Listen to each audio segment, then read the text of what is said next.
buenas tardes, muy bienvenidos a esta nueva edición de Economía para Todos en este sábado 13 de julio, una semana que ha acabado muy movidita. Es verdad que me meto un poco en el terreno político, pero bueno, es que al final afecta a la economía. Vamos a ver si esa ruptura de Vox con el PP, pues en fin, en alguna comunidad autónoma tiene, y en general, ¿no? Porque pues el ambiente político no está precisamente pues para que prospere mucho la economía, pero bueno, no me quiero meter en ese terreno, aunque a lo mejor no descartamos que al final del programa le dediquemos algún minutillo a eso y a la corrupción, que eso sí que nos afecta a nuestros bolsillos, todo ese dinero que presuntamente pues nos han estado robando, el que nos han robado ya y ahora es como si no lo hubieran robado, en fin, todas esas cosas que al final enredan y embarran el campo de juego, y eso pues se refleja luego en la economía y un poco también en el ambiente general, ¿no?, del país, madre mía. Muchos habrán ido ya de vacaciones, otros se irán, pero cuando vuelvan en septiembre esto va a oler que apesta. Pero bueno, vamos a algunas de las cosas que vamos a tratar en el programa de hoy, que son muy variadas porque no hay así una noticia espectacular. Sí que hay una preocupante, aunque al gobierno le parezca estupenda, y es que la inflación está en el 3,4 en junio, la interanual, pero es que Funcas acaba de hacer un informe en el que dice que la media del año va a ser el 3,2, o sea que no sé de qué están tan contentos, porque tener una inflación media anual del 3,2%, pues eso supone además subida de las pensiones en ese orden, subida ya los salarios de los funcionarios, ya lo hemos visto, pero más subidas en un momento en el que pues la AIREF está pidiendo ese plan fiscal que no le pasan ni de broma. También la Autoridad Fiscal Europea ha pedido a España pues un poco de recato con el déficit público y la deuda.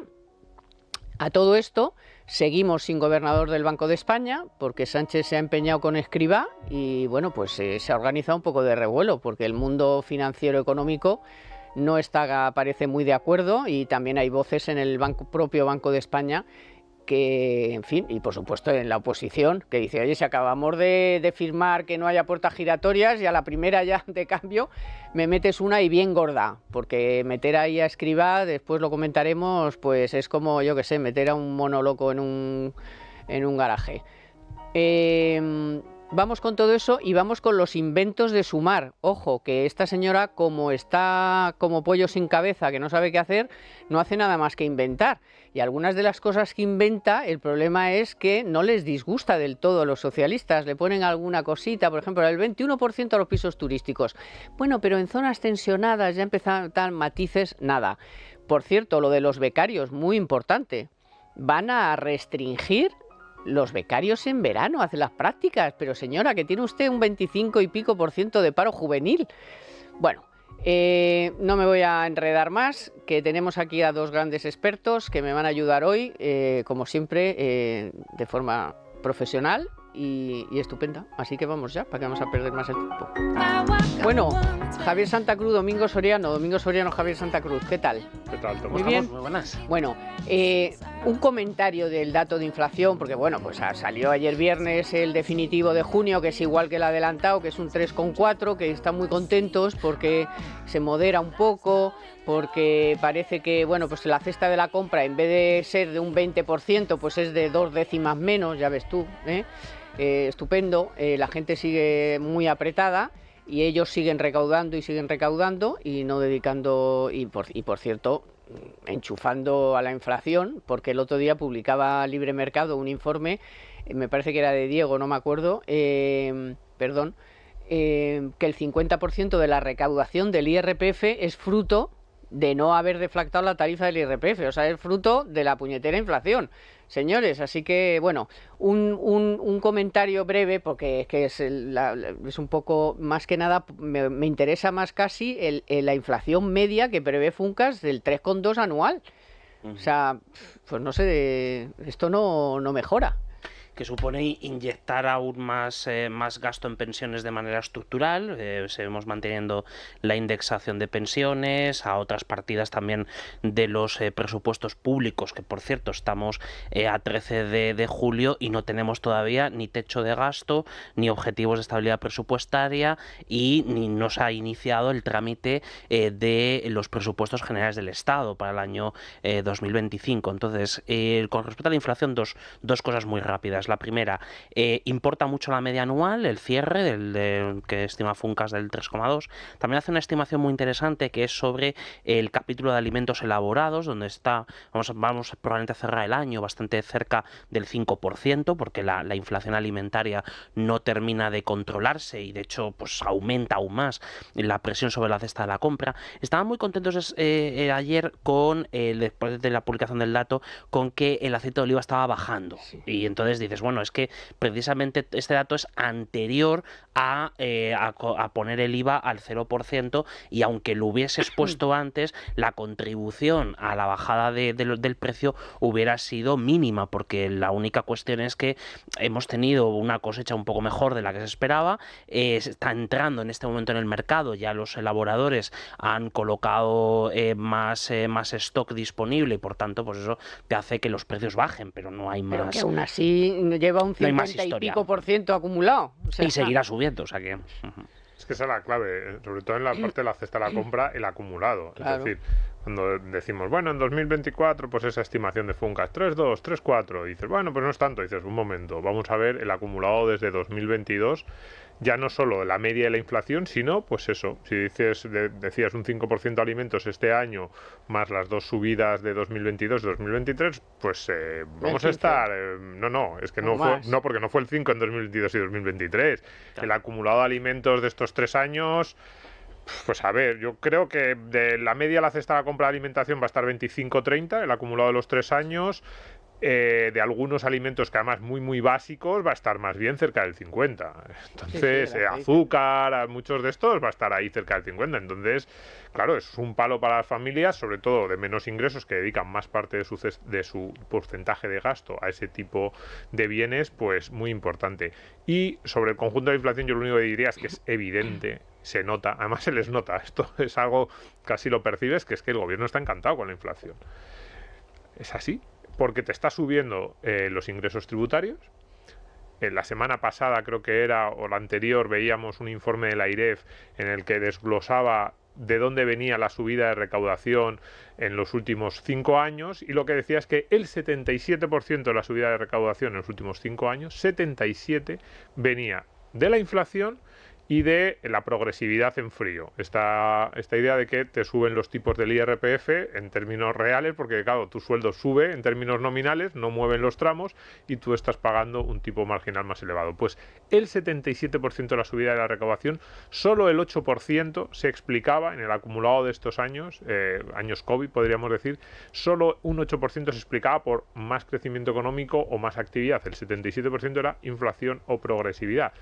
Entonces, el gobierno lo que tiene es mucha más recaudación sin necesidad de anunciar una subida de impuestos. En realidad hay una subida de impuestos encubierta, pero no la dicen, no nos lo explican.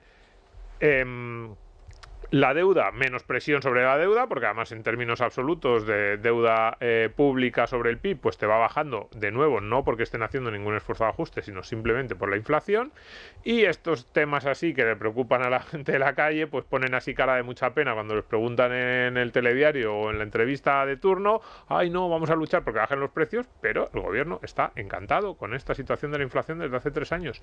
A sus objetivos reales, que es incrementar bastante el gasto, no tener que hacer ajustes por el lado de, digamos, ajustes presupuestarios en el déficit, ni desde el gasto, ni tampoco subir algunos impuestos, otros sí, pero algunos no, porque les resultaría impopular, y no complicarse mucho la cabeza, pues les sirve la inflación, y además, bueno, pues pueden ir a Bruselas con mejores cifras, pues eso, la deuda pública, y están contentos. Entonces, tampoco creo que tomen demasiadas medidas. Bueno, relacionado con esto, ya que efectivamente esto es algo que va directamente al bolsillo del ciudadano, o sea, que te tiene machacado, que nos tiene machacados a las familias, a los hogares, el informe de la AIREF sobre el ingreso mínimo vital. que es que dice que solamente llega al 17% de realmente de las familias más vulnerables que lo necesitan. O sea, y esto es gestión, era gestión de Escrivá, sí, que decía que lo iba a dar de oficio. De oficio ya voy a dar yo a 500.000 de oficio, y de oficio pasaron 3 años y todavía no había hecho nada de oficio. Es uno de sus grandes inventos, de hecho es uno de los que hubiera querido pasar a la posteridad como aquel que estableció un sistema de renta mínima universal en una economía occidental. Concretamente el informe de la AIREF dice una cosa muy interesante, que es cómo es posible que haya este déficit de cobertura de todos aquellos beneficiarios que deberían recibirlo si una parte sustancial de ellos ya son receptores de rentas autonómicas. Entonces, esto lo que revela es la falta de conexión, que era uno de los temas que hablábamos hace unos años, entre los datos de la Administración Central y los datos de las comunidades autónomas, y que esto, lejos de resolverse, no solo no se ha resuelto, sino que ha ido a peor, porque además... Pero eso era precisamente la excusa de Escrivá, de que él tenía todos los datos. Aquí tenemos todos los datos y de oficio lo vamos a dar porque para eso tenemos nosotros aquí todos los datos. Pues no está... falsa, absolutamente, y no solo no ha cumplido, sino ni con el autobús, porque ya es que tuvo que poner hasta un autobús que recorría por ahí cazando a la gente a lazo, y ni aún así, o sea, además le debe de sentar a cuerno que sea precisamente la IDEF la que le hace estos informes. Se lo dijeron cuando lo anunció. Es decir, los datos son, fíjate, el 36% de los potenciales beneficiarios, 1 de cada 3, y el 17% de los hogares en pobreza severa. Ese dato del 17% es tremendo.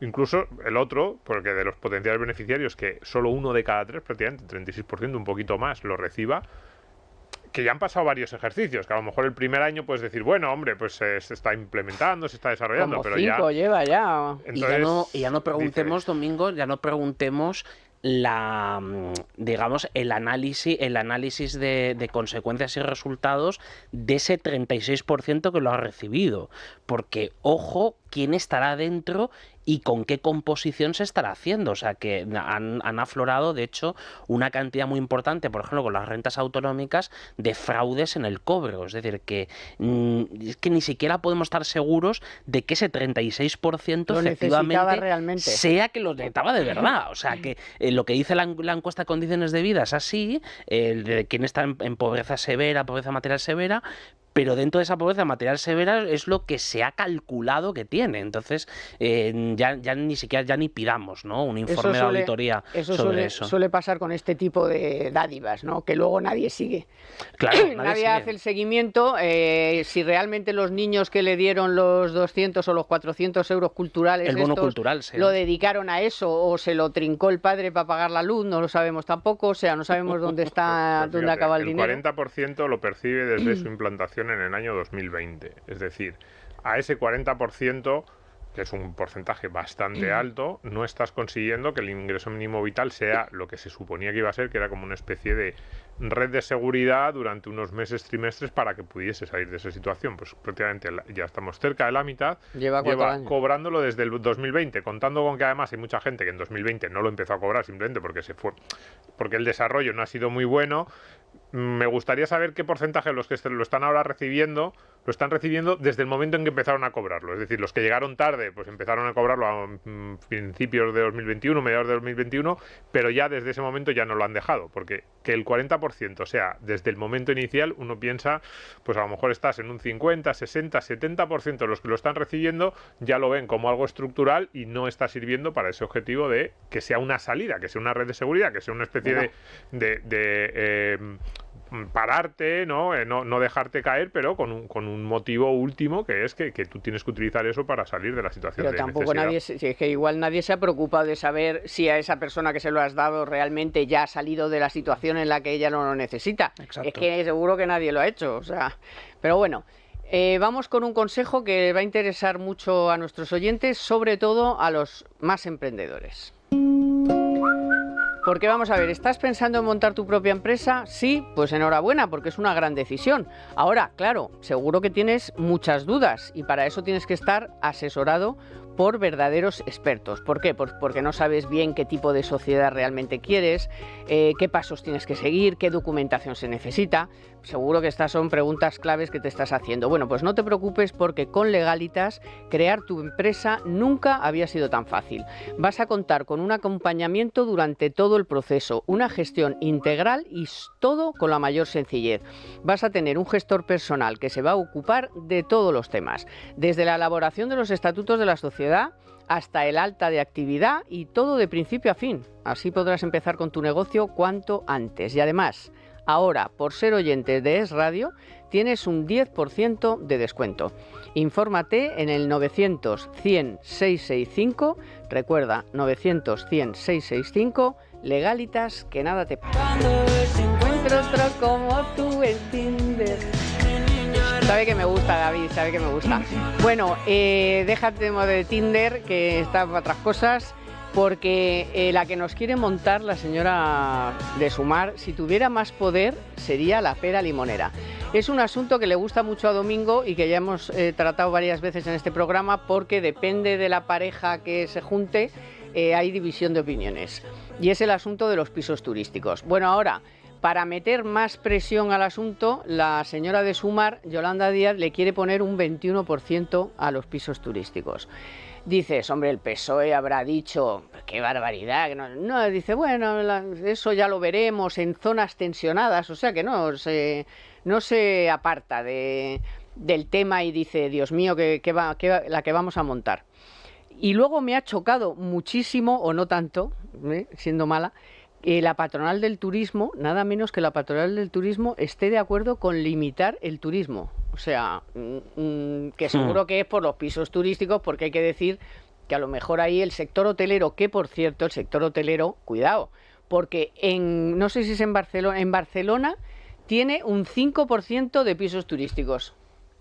Y son la patronal de los hoteles. Entonces, bueno, aquí os dejo esta patata caliente, porque lo de los pisos turísticos trae cola, va a traer cola, porque unos los quieren restringir, otros los quieren cerrar, otros los quieren potenciar, otros no, otros sí, o sea, hay de todo en la viña. A ver, Domingo. Dale, Domingo, que tengo curiosidad por ver. Pues, te va a chocar. Sí. A ver, no, son muchas cosas. Sobre el impuesto me parece disparatado, pero no por nada, sino porque además el IVA en España no tiene ningún sentido. Yo pondría todos los bienes y servicios que se comercializan, desde el azúcar a los pisos turísticos, al mismo IVA, porque además es lo que nos está pidiendo Bruselas desde hace tiempo. Entonces el impuesto lo aparto. No, pero es una forma de jorobar es más el tema. Evidente que es una forma de echar leña al fuego. Para que pague más el consumidor final. Sí. La segunda parte, que la patronal no quiera los pisos turísticos, pues es que las patronales son así. A ver si nos vamos a pensar que alguna vez las patronales no buscan defender y además que probablemente con lógica, lo que buscan es defender a sus miembros de su sector. Y entonces las patronales en general son muy partidarias del libre mercado en todo lo que no les afecta a ellas, y muy restrictivas del libre mercado en su sector, que siempre es estratégico y necesita no sé cuántas protecciones. Dicho esto, es verdad que viven del turismo. Viven del turismo, pero ellos lo que pensarán es que si se cierran los pisos turísticos, las tarifas de los hoteles van a poder subir, porque va a caer algo el turismo, pero no tanto, y entonces va a haber más demanda y presión sobre los precios al alza, y ellos van a poder cobrar más. Dicho esto, mi posición sobre los pisos turísticos, que además hoy he tenido un debate con mis compañeras sobre esto, es que yo creo que los pisos turísticos es lógico que generen tensión dentro de los barrios, y es lógico que los propietarios de las viviendas de alrededor de los pisos turísticos pues sientan que puede haber lo que los economistas llaman externalidades que les perjudican. Algunos nos parecerán una excusa menor, o nos parecerán externalidades menores, pero a lo mejor hay gente que siente que es muy importante, y yo no me voy a meter en las prioridades o en los gustos o en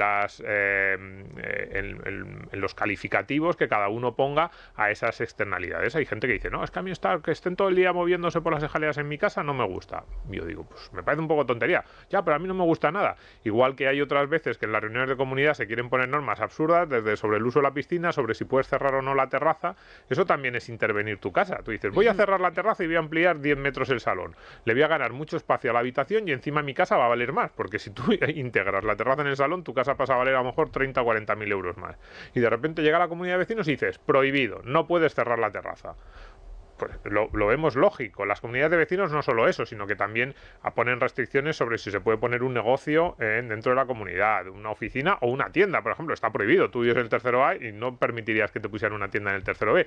No veo tanta diferencia. Entonces, mi postura sería que, en general, que como regla general ahora mismo que se está empezando, digamos, este sector que lleva ya unos años, pero que se está iniciando y que no se preveía antes, como regla general, debería permitirse, debería por defecto aceptarse que aquel que quiera poner un piso turístico pueda hacerlo, pero me parece razonable que se le dé a las comunidades de vecinos la potestad de vetarlo en su comunidad, pues por ejemplo, con una mayoría de 2/3 de los vecinos, y que digan, igual que las comunidades de vecinos pueden vetar, pues lo que he dicho, poner una oficina o poner un negocio en los pisos, me parece equivalente, y habrá mucha gente que diga, bueno, pero entonces te están limitando la propiedad privada. Es lo que yo digo, te la limitan de muchas formas, es bastante lógico, y yo creo que lo que deberían hacer ahí los propietarios de los pisos turísticos es convencer a sus vecinos de que, mira, no solo no vas a tener molestias, sino que esto va a suponer una ventaja, se va a revalorizar tu propiedad, hay una serie de mejoras que vamos a poder afrontar, incluso a lo mejor que el tipo dijera, oye, pues puedo incluso echar una mano en la comunidad en algún gasto, pues como yo me estoy beneficiando y estoy sacando un rendimiento, os puedo echar una mano. Pero me parece razonable esa idea de que sean las comunidades de vecinos las que decidan. Mucho más razonable que sea la comunidad a que sea el ayuntamiento, la comunidad autónoma o el Estado de forma uniforme. ¿Pasa la pelota al otro campo? Oye, pues estoy muy de acuerdo con lo que dice Domingo, porque esto es lo que los economistas llamamos la internalización de las externalidades, ¿no? O sea, eso es la vieja teoría de Ronald Coase, ¿no? Que en los años 50 hablaba sobre, un gran premio Nobel de Economía, hablaba de cómo se soluciona o cómo se integra dentro del sistema de precios, una economía de mercado, la existencia de efectos externos tanto positivos como negativos. En este caso estamos hablando de los efectos negativos, pues eso, del trasiego de gente, del deterioro de la posible, pues de las escaleras, o la limpieza, o los ruidos, o las horas del día donde la gente va ahí.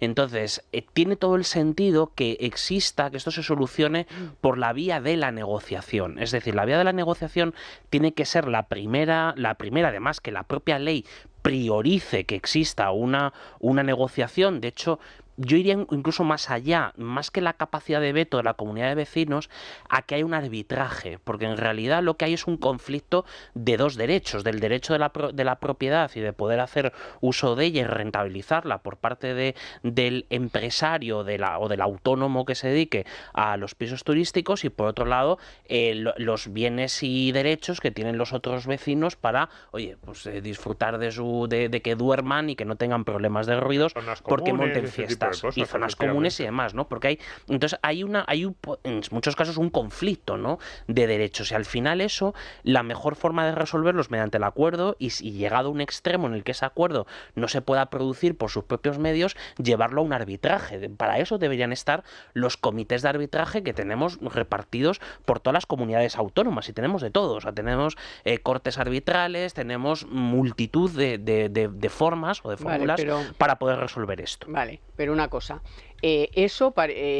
los pisos que están en comunidades, pues parece que es una buena solución, pero es que estamos hablando también de otros que no son de... Claro, por supuesto. Decir que casas individuales, que no hay comunidad de vecinos. Casas individuales, pisos donde a lo mejor, bueno, por ejemplo, que no estén ni constituidas las comunidades de vecinos, porque no todas las casas tienen comunidades de vecinos. Afortunadamente, sí. Y luego, este ambiente general de que, bueno, lo poco que se ha filtrado de lo que pretende el gobierno, sí, va un poco por ahí, porque las comunidades de vecinas tengan algo que decir, pero es que eso no llegaría a todo el parque, que tampoco es, digo todo, no porque sea muy enorme el parque de pisos turísticos, que comparado con, o sea, en porcentaje con todos los pisos de alquiler que hay en nuestro país, es un porcentaje bastante ridículo. No cambia el mercado, o sea, todas estas cosas de que está haciendo mella en los precios y no sé qué, no se sostiene, porque un 3%, un 4%, que puede ser hasta menos,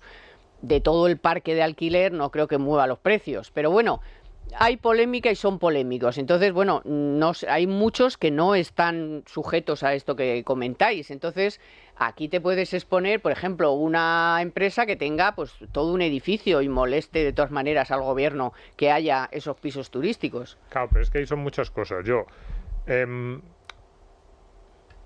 Asumiendo que hay muchas de esas situaciones, me parece que es evidente que es diferente la de la casa aislada. Incluso en algunas comunidades ya no solo se ha planteado chalés, sino una casa, una vivienda que esté dentro de una urbanización pero que tenga una entrada independiente. Entonces, a mí a ese tipo de vivienda yo creo que es bastante razonable pues permitir los pisos turísticos sin demasiadas restricciones, por no decir ninguna, pero bueno. Pero al gobierno lo que le molesta es el piso turístico. Por eso digo que entonces, pero yo me salgo, entonces a mí esa parte bien y un chalet igual. Luego decías, sería un caso muy similar al de una empresa que, como tú dices, tuviese todo un edificio y quisiera dedicarla a pisos turísticos. Ahí que se tiene que meter el gobierno, no se tiene que meter. Porque es que a mí me parece que son dos argumentos, a mí me gusta diferenciarlo. Yo estoy hablando de argumento de derecho. Yo creo que cuando existe una propiedad horizontal, por eso hablo de una comunidad de vecinos, es lógico que existan normas de convivencia en esa comunidad de vecinos, que a veces nos molestan mucho. Yo también parece que como que yo estoy defendiendo o las juntas de vecinos, que es uno de los momentos más aterradores de la vida española, o otro tipo de situaciones. No, si a mí tampoco me gustan, o ese vecino pesado que está todo liando por saco. No es eso, pero digamos que para resolver esos conflictos que existen, y existe como existe el de la terraza que no te deja enterrar por tema de estética, o el de los ruidos, o el de la utilización de la piscina, creo que la forma menos molesta, menos dañina, sería pues la que yo estoy planteando de por regla general se permite, la comunidad luego puede cambiar, como dice Javier, pues un segundo paso en el caso de que no se pongan de acuerdo un arbitraje, etcétera. Pero este es un argumento. ¿Quién tiene el derecho? ¿Se puede establecer un derecho a que la comunidad te prohíba o no alquilar? ¿Se puede equiparar ese derecho al que ya existe de que tú tienes prohibiciones pues para hacer determinadas actividades en tu piso? Lo que decía antes, una oficina, un local comercial, una tienda, etcétera. Bueno, yo creo que sí y que es bastante discutible en el sentido de que se puede plantear claramente que ahí existe una equiparación. Ese es un argumento y el otro argumento es el de los precios. El argumento de los precios, en primer lugar, yo creo que algo sí influye en los pisos turísticos, evidentemente, pues te están reduciendo algo la oferta, que ya es grave, porque ya no existe mucha oferta en las ciudades españolas gracias a las medidas como las que está tomando este gobierno. Entonces, algo sí te influye, no tanto como dice el gobierno, pero algo sí te influye.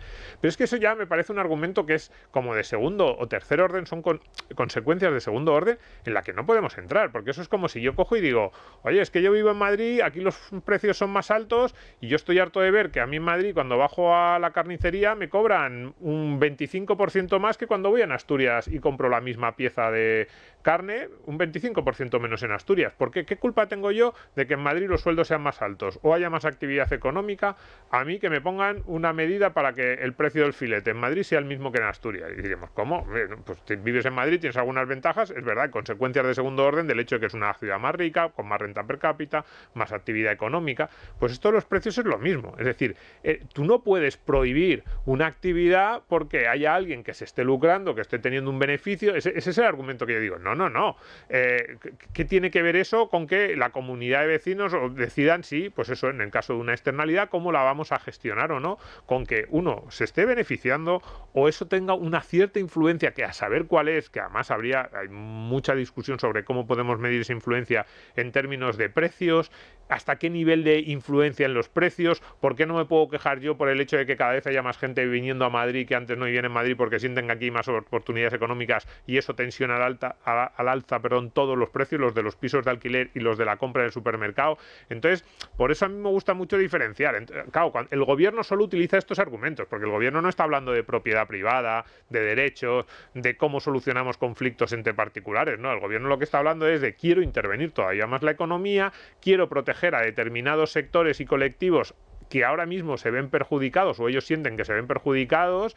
Quiero hacer una regulación sobre el alquiler en general, no solo el alquiler de temporada turístico, sino el alquiler en general, muy restrictiva para favorecer a los actuales inquilinos, y entonces lo meto ahí todo en una especie de batidora que como sé que hay un argumento que sí que tiene cierto sentido y con el que me gano a los vecinos, que es decir, y encima puede haber molestias generadas por los turistas de Airbnb, cojo y lo mezclo con todo en la batidora. Y es como, no, vamos a separar. El argumento económico primero que estás utilizando, o sobre que hay beneficios, o sobre que los alquileres suben, tú no puedes limitar la propiedad privada.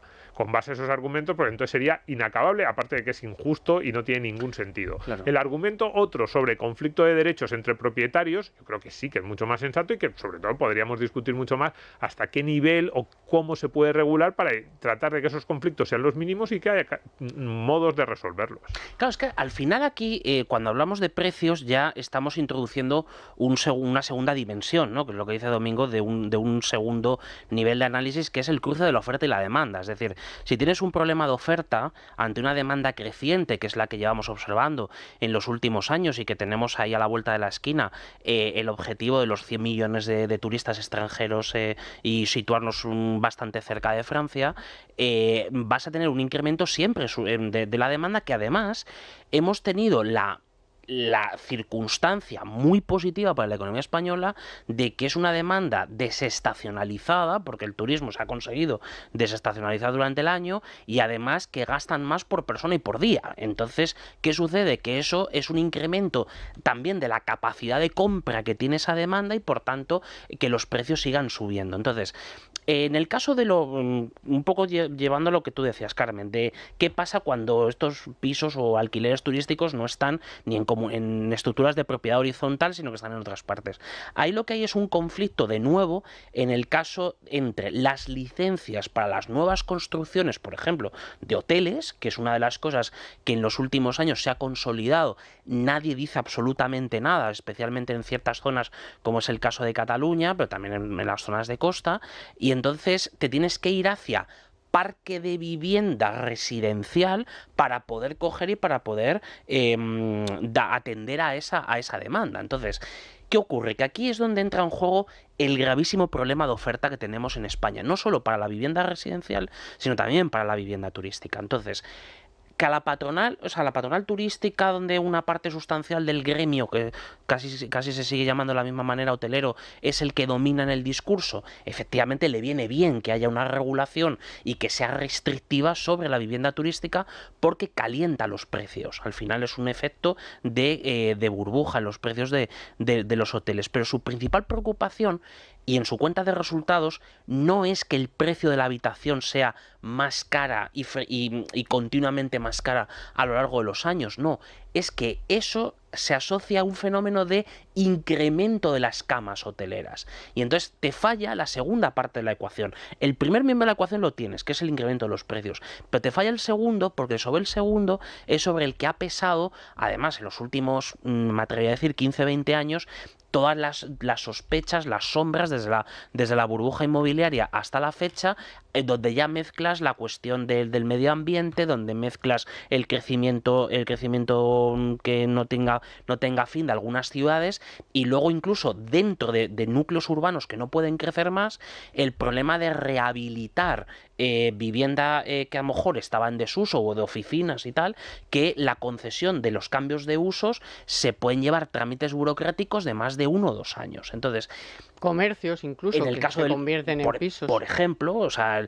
lo estamos viendo con las oficinas, locales de oficina. que ha habido, o sea, en el caso de Madrid ha habido que hacer varios cambios normativos, o sea, se hacía uno pero aparecía un cuello de botella, luego se hacía otro y aparecía otro más, para conseguir que eso salga oferta al mercado. Entonces, siempre dices, oye, pero es que ¿cómo es posible que en España nos preocupemos, tengamos una limitación tan extrema del suelo urbano, cuando tenemos un país gigantesco, o sea, desde el punto de vista en proporción a la población y a los principales núcleos urbanos? Pero aún así, el problema también lo tienes dentro ya de esas mismas grandes ciudades, y luego en zonas que son los típicos ejemplos que cogen, que es, mira, es que en Ibiza los funcionarios que les toca la época de vacaciones o que directamente les destinan allí, tienen que dormir en coches, ya lo sé. Es decir, y solucionemos ese problema concreto, lo que decía Domingo antes, es decir, no convirtamos de una anécdota la categoría, y eso es lo que ocurre en las islas, en Canarias, en Baleares, lo que ocurre en zonas de costa. Entonces, por ahí es por donde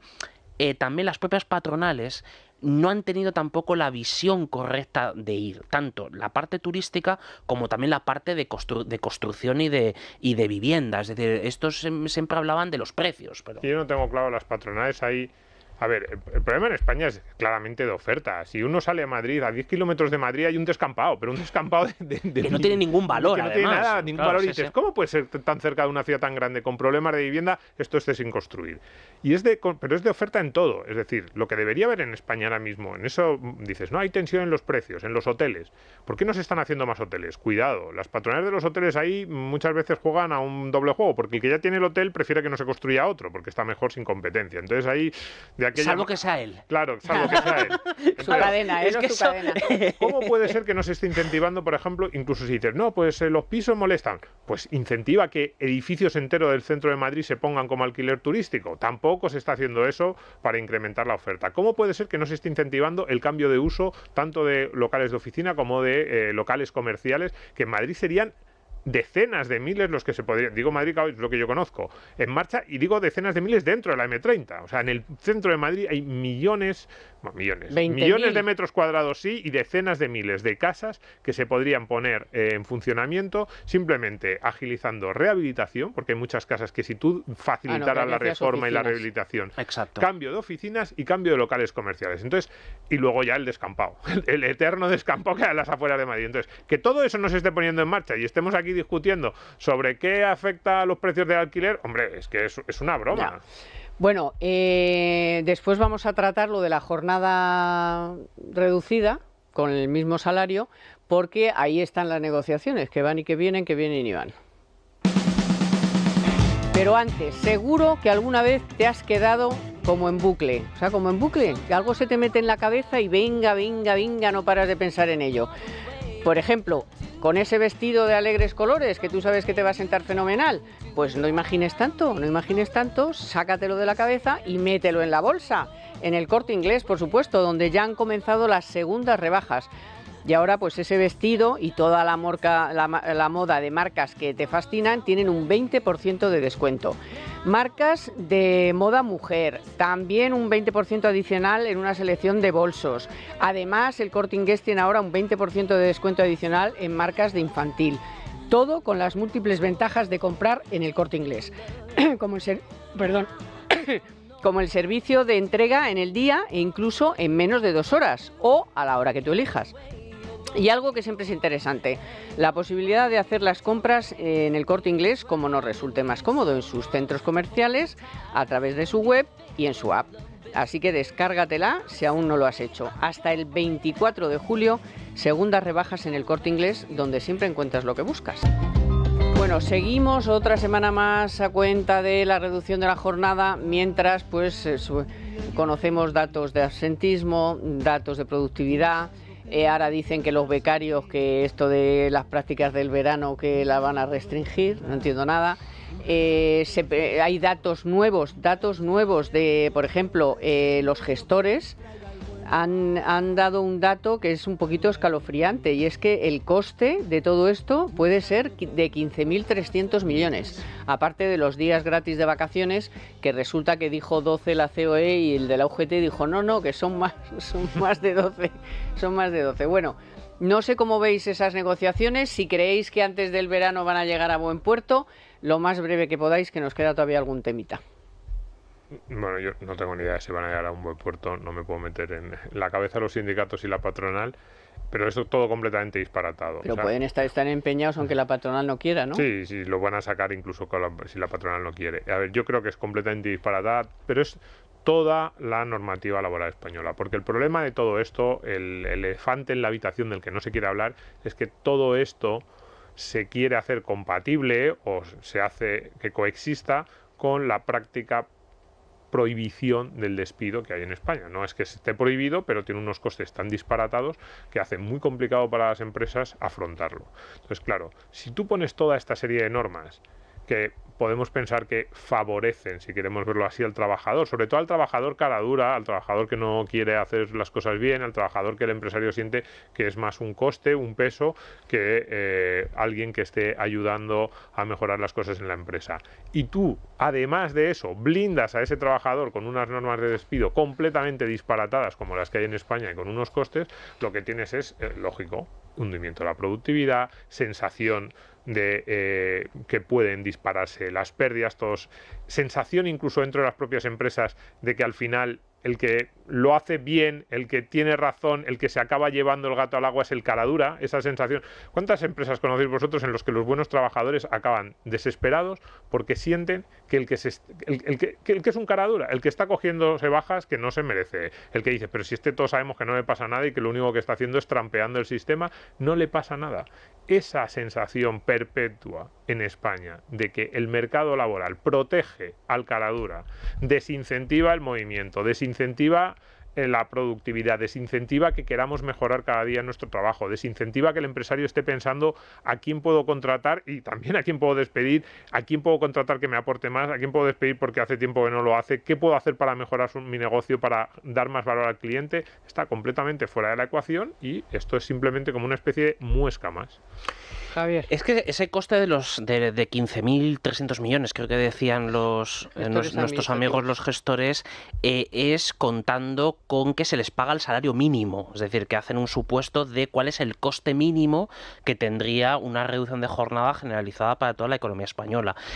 Dos cosas muy rápidas. La primera, la reducción de jornada ya se ha producido en términos reales a lo largo de los últimos años. De hecho, si solamente cogemos, que solamente es el 80 y tantos % de la mano de obra, asalariados del sector privado, y vemos cómo ha evolucionado el número efectivo de horas trabajadas al año y lo pasamos en términos semanales, estamos ya por debajo de las 30 horas. ¿Por qué?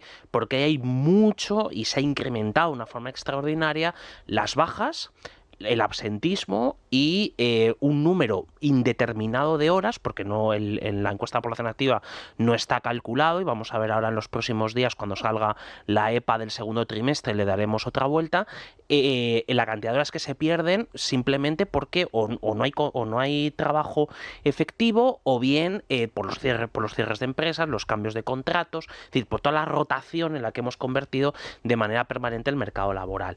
Y luego el otro elemento central es que esto te lleva a que sea una medida que pueda ser apoyada o incluso incentivada por algunas grandes compañías, pero que sea la losa que arrastre al conjunto de las empresas, especialmente de las pymes. Una cosa que es ofensiva, y yo creo que no hay que decir nombres por caridad cristiana, es algunas reuniones de la vicepresidenta de Yolanda Díaz de esta semana con algunas grandes compañías donde veías del IBEX, donde veías a sus directivos diciendo que por supuesto que están a favor de la reducción de jornada. Y dicen, vamos a ver, ¿usted conoce de verdad el tejido productivo? No.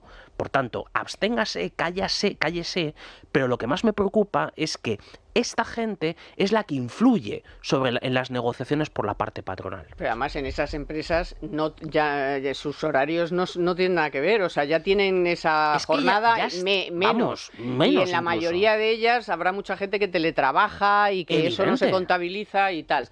Pero muy breve, Domingo. Muy breve. Estas normas las grandes empresas les gustan porque perjudican a sus posibles competidores, que son los pequeños. Sí. Muy bien.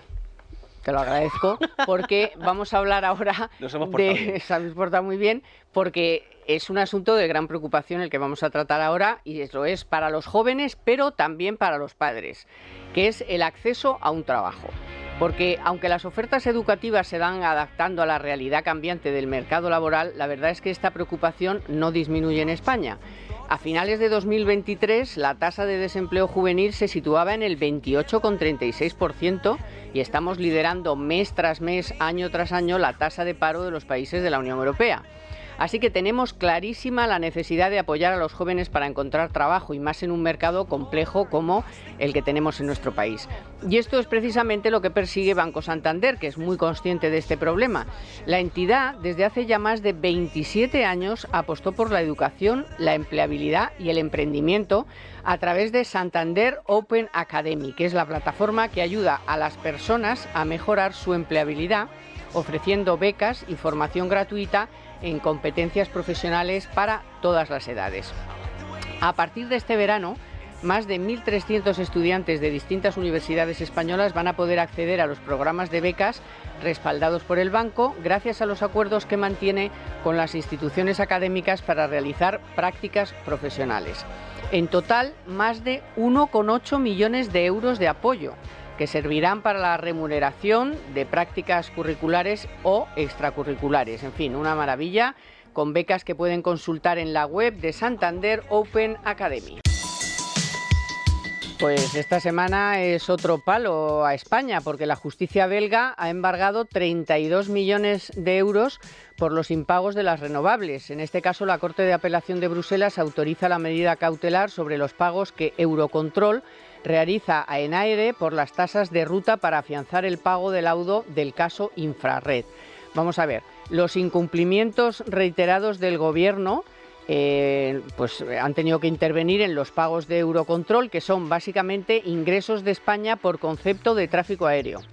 La justicia belga sigue así los pasos de los tribunales británicos y ha autorizado este embargo. Son ya 26 los laudos que condenan a España, y el monto de las indemnizaciones es de 1.560 millones de euros a las empresas que sufrieron la retirada retroactiva de las primas renovables. Bueno, pues el exgobernador ya tiene trabajo, obviamente, porque es un tipo listo, y el hueco sigue vacío, aunque Sánchez parece empeñado en poner a Escrivá, que fue, yo creo, lo que le prometió cuando le quitó, le puso ahí eso de las tecnológicas, que luego le tuvo que dar lo de la inmigración, porque claro, dice, joder, hasta que llegue lo del Banco de España va a estar aquí entreteniéndome. No, la con inmigración no, lo de los funcionarios públicos. Los funcionarios, no, sí. pero era algo de la digitalización primero. La transformación. Eso No, es, primero digitalización, pero luego lo que le añadió fue bueno, lo de los funcionarios. luego le añadió funcionarios, Función pública. efectivamente le añadió función pública. ¿Qué he dicho yo? Inmigración. No, función, pues me he No, equivocado. inmigración lo tuvo antes. Sí, claro, lo tuvo antes. No, función pública, que me he equivocado. Lo que quería decir es que le había dado la digitalización, y lo te voy a decir, oye, macho, y aquí con la digitalización me voy a aburrir como una mona, que no me interesa nada. Es aburrido que ha inventado lo del pasaporte Imagínate, del porno. Estaba tan imagínate. aburrido que ha dicho, a ver, lluvia de ideas, y a uno se le ocurrió el ministerio eso, y mira. A lo mejor se le ocurrió en base a algo que estaba por ahí. No, pero digo que uno no se inventa eso así, a no ser, bueno, los japoneses creo que lo tienen. Igual cuerpo que habla japonés se lo contó en japonés No a Escrivá. Bueno, el caso es que el gobernador del Banco de España el puesto está vacío, va a durar poco vacío, porque parecen muy empeñados en que sea Escrivá, a pesar de que van a contar con la oposición del Partido Popular, como si les importara, y como si les importara, que es una cosa lamentable que un tío que está saliendo de un gobierno que ha tenido responsabilidades en el área económica vaya ahora al Banco de España. Han surgido voces de todo tipo, sobre todo un poco de espanto en lo que es el mundo financiero económico, tú que estás ahí por esos mundos, pero también en el mundo periodístico y en el propio Banco de España, que hay gente que está con las manos en la cabeza diciendo, madre mía, que viene para acá, este hombre que aparte de no haber demostrado absolutamente nada, es un poco brusco, digamos. Me voy a controlar un poco Sí. más decirlo que, de manera elegante. sí, por decirlo de forma elegante. Nos puso el otro día Dieter, estabas, bueno, contigo con CaixaBank, y eran unos exabruptos los que lanza, que dan un poquito de miedo. Bueno, tenéis unos minutos cada uno. A ver, el caso Escrivá es muy claro de que eso no debería suceder. O sea, esto de pasar de ser ministro a ser gobernador del Banco de España es una cosa inaceptable. Igual de inaceptable que fue que Luis de Guindos se convirtiera en vicepresidente del Banco Central Europeo, también siendo ministro de Economía en España. Es decir, También que se dijo. También se dijo, y yo creo que es de justicia decirlo, porque no puede ser. Es decir, no puede ser que la presidenta del Banco Central Europeo, la señora Lagarde, viniera también de haber sido ministra y anteriormente, o sea, y después presidenta del Fondo Monetario Internacional. Es decir, el Banco de España es una cosa lo suficientemente seria desde el punto de vista simbólico, es decir, ya no tiene las competencias que tenía hace 30 años, y por ejemplo cuando el ministro de Economía invocaba a la Ley de Autonomía del Banco de España, se hizo precisamente la Ley de Autonomía cuando todavía era emisor de monedas, y todavía tenía competencias de política monetaria, pero es que ahora lo más importante es el componente de autoridad moral, de autoridad intelectual, de autoridad desde el punto de vista del análisis de la economía española, y eso lo ha hecho siempre razonablemente bien. Ha habido conflictos siempre entre el director general del Servicio de Estudios y el gobernador de turno, o sea, no hay más que ver, tirémonos para atrás cuando los conflictos con Mariano Rubio y José Luis Malo de Molina, luego con Rojo, con Jaime Caruana, o sea, con todos, ¿no? Pero precisamente los últimos directores generales de estadística y del Servicio de Estudios han sido capaces de hacer análisis rigurosos, serios, además profusos, o sea, que han hecho cosas con bastante sentido y con bastante importancia, porque es que no todos tienen la capacidad que el Banco de España tiene, no todos los economistas tenemos esa capacidad para poder llegar a tantos datos, a tantas cosas y a producir de la forma en la que lo hacen. Y luego tienen respeto y solvencia, o sea, claro, son respetables y tienen solvencia. Y eso es para... Yo creo que ese, lo pierdan. Claro, ese es el elemento que más sombras causa el que Escrivá sea gobernador. ¿Por qué? Porque él piensa que lo sabe todo en economía, y no. Es decir, Escrivá ha tenido un pasado bastante consistente en algunas cosas y no consistente en otras. En los últimos 8 años ha sido horrorosa su paso por la administración pública y por sus responsabilidades en los diferentes ministerios, y entonces lo que querrá será imponer su criterio. Incluso al final de la IDEF, que la fastidió. Porque había hecho algunos informes o había promovido algunos informes, porque al final los informes no los hace él, pero bueno, había promovido una serie de informes con mucho rigor y mucho sentido, todo aquel de las subvenciones, del gasto público, de la poca eficiencia que no sé, y los 2 últimos años estaba, ganándose absolutamente la siguiente plaza del socialismo, o sea que la fastidió bastante. Eso es muy importante. A mí 2 o 3 cuestiones que me parecen relevantes aquí. La primera es esa.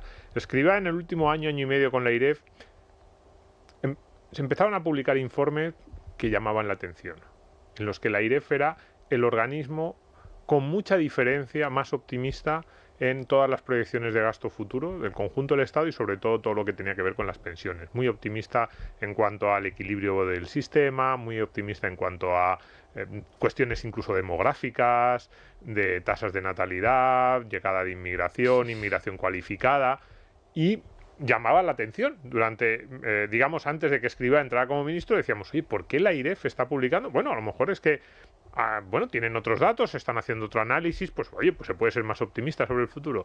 De repente nombran a Escrivá ministro y primera duda, entonces esos informes optimistas eran optimistas porque técnicamente había salido ese resultado o porque había una intencionalidad para ver si te nombraban. Para ver si me nombraban. Entonces, la segunda. Que surja la pregunta, pero es que fíjate, ya ni siquiera entró en esa. Que surja la pregunta destroza a una institución. Lo destroza. Y esa pregunta surgiría en el Banco de España, porque, como está diciendo Javier, lo más importante del Banco de España es esa autoridad moral, esos informes, esos estudios, y no hay ningún aspecto en el que el Banco de España haga estudios que miremos más y que sean más importantes que en la sostenibilidad futura del conjunto del Estado español, del Reino de España, la sostenibilidad presupuestaria, especialmente con lo que tiene que ver con el gasto en pensiones. Entonces, claro, ¿qué iba a ocurrir si en los próximos años Escrivá es nombrado gobernador del Banco de España? ¿Nos vamos a creer esos nuevos informes del Banco de España? Cuidado, que son muy importantes, porque es verdad que el organismo que va a tener, digamos, el que va a decir sí o no sobre si hay que hacer nuevos ajustes o no en la reforma de Escrivá, porque la reforma de Escrivá establece que a partir de 2025 se tiene que hacer un análisis de cómo van los gastos, ingresos y proyecciones y hacer ajustes automáticos en el caso de que no se estén cumpliendo. Entonces, es verdad que ese organismo va a ser la IREF, pero evidentemente lo que diga el Banco de España, los análisis del Banco de España van a tener mucho peso. Sobre todo si son favorables al gobierno de turno, porque entonces los utiliza a favor. Si es otro, no. Claro. Si es Hernández de Cos, hay que echarlo por el barranco. Imagínate un informe de la IREF negativo, en el que la IREF dice hay que hacer ajustes y porque la ley lo dice, el ministro de Seguridad Social de turno dice, pues tenemos que empezar a tomar ajustes que serían muy dolorosos, o por el lado del gasto, imagínate, o por el lado del ingreso con cotizaciones e impuestos. Y de repente aparece el Banco de España con un informe completamente diferente en el que si se cumplieran o si hacemos caso a las cifras que está dando el Banco de España, no tendríamos que hacer esos ajustes. Exacto. Imagínate la que se montaría. Imagínate el técnico del Banco de España, que son muy buenos, ahí estoy de acuerdo con Javier, imagínate al técnico del Banco de España que tiene su informe, antes de publicarlo, y dice, si yo publico esto la semana que viene, el titular va a ser, el Banco de España destroza la reforma de las pensiones de Escrivá. Del Banco de España destroza las previsiones que hizo Escrivá como ministro. ¿Nos imaginamos a un técnico del Servicio de Estudio del Banco de España firmando un informe, que evidentemente él no pondría lo de destroza, eso somos los periodistas, pero firmando un informe que daría pie a ese titular? ¿Lo podría publicar? ¿Pasaría antes por el despacho del gobernador? ¿Qué diría el gobernador? Claro. Es que no, o sea, hay cosas que no pueden ser y esta es una evidente, pero en este gobierno nos hemos acostumbrado. No, ¿sí? Pero es que por lo visto Sánchez está empeñado porque se lo ha debido prometer y porque lo que sea, y porque no sé si... porque había más nombres, o sea, han surgido más nombres y tal. Lo que me está extrañando tanto a mí es el retraso, porque como si les importara lo que diga el PP. Sí. Bueno, perdona, el anterior, el de Zapatero... Mafo, sí.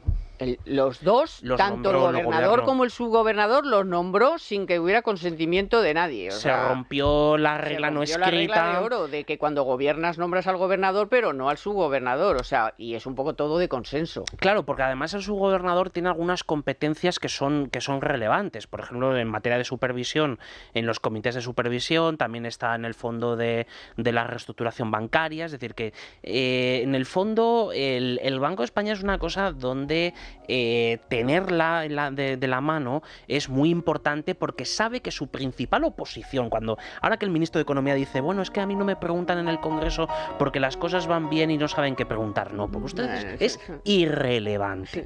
El ministro de Economía ha caído en la irrelevancia más absoluta. Y entonces, ¿quién es la única? Ahora al final, no, pero ¿quién es la única oposición? El Banco de España. Pero te digo una cosa. Y la IREF. En 5 segundos. Eso sí. Díselo a Víctor. Mira con la cara que te está mirando. Escrivá es muy tocanarices y cuidado si a Pedro Sánchez no se iba a arrepentir de haberlo nombrado, porque yo creo que le tocaría también las narices a él. Fíjate lo que te digo. Con tal de llevar la contraria. Y sacar su... bueno, pues ya lo veremos. No creo que tarde mucho, porque creo que hay una reunión del Banco Central Europeo en la que digo yo que está la que te representada España. El Consejo de Gobierno, exacto. En fin, bueno... muchas gracias, Javier, muchas gracias. Domingo. Ha estado en la producción, como siempre, Naya Pertusa, a los mandos técnicos David Fernández. Gracias, compañeros de Libertad Digital Televisión, y por supuesto a todos ustedes, que tengan un buen fin de semana, aunque va a ser un poquito caluroso, pero bueno, es fin de semana. Venga, y además, es que mañana, ¿qué hay que hacer? A las 9, haga calor o frío, ver a España. Que gane España, por Dios. Adiós. Economía para todos, con Carmen Tomás.